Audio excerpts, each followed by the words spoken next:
One critical skill is lacking in a lot of districts, and that can hold students back, not just now, but for years. 5 investigates. Brittany Johnson has been digging into this problem and possible solutions. Brittany.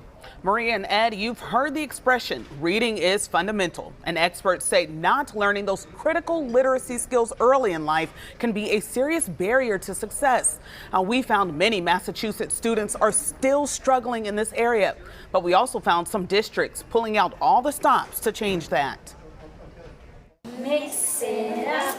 It's only the first week of school, but these first graders at Clinton Elementary are already hard at work. Say sure. Sure. Showcasing their skills to their teacher. Say zone.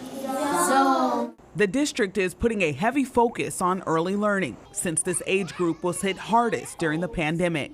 Many young learners weren't reading at grade level. So when they came back, like everywhere else, we had a lot of kids at risk for reading failure. How important is that to get those early learners on track? I think it's everything. It's like kind of when you build a house, if you think about not having a solid foundation, you can certainly come in and you can continue to build it without the solid piece, but realistically, you're going to have to do a lot more work to be able to make up for that. That foundation is tested in the 3rd grade during the MCAS. Before COVID hit, 8% of Clinton 3rd graders did not meet reading expectations. That number jumped to 24% last year. We saw that there was, a lot of inequities around access to materials.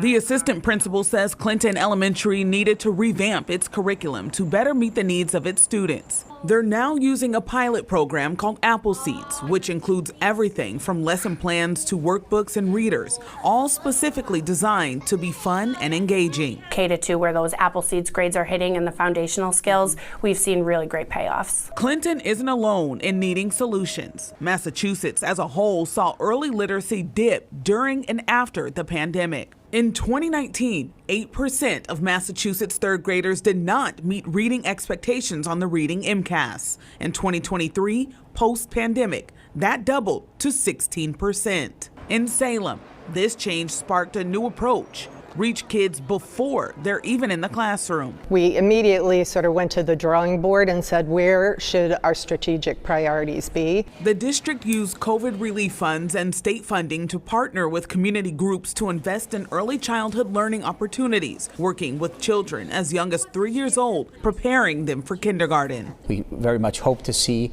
that investment and those resources pay off. They also doubled down on reading instruction in the classroom. What do you think V stands for? What's the V, Charlotte? Vowel. Vowel. This 3rd grade class at Carleton Innovation School is in the middle of a phonics lesson. When I'm trying to read a longer word like ladder, it has, let's clap it out. How many syllables? Ladder. And 2. State numbers show in 2019, 11% of 3rd graders in the Salem School District were not meeting reading expectations. That number jumped to 20% post-pandemic. In addition to early outreach and classroom instruction, Salem focused on vacation academies where students keep learning during time off and what they call high-dosage tutors to close learning gaps for those who need it most. Still, school leaders admit they can't take their foot off the gas. An ocean liner doesn't turn around, like a speedboat. This turnaround is taking some time.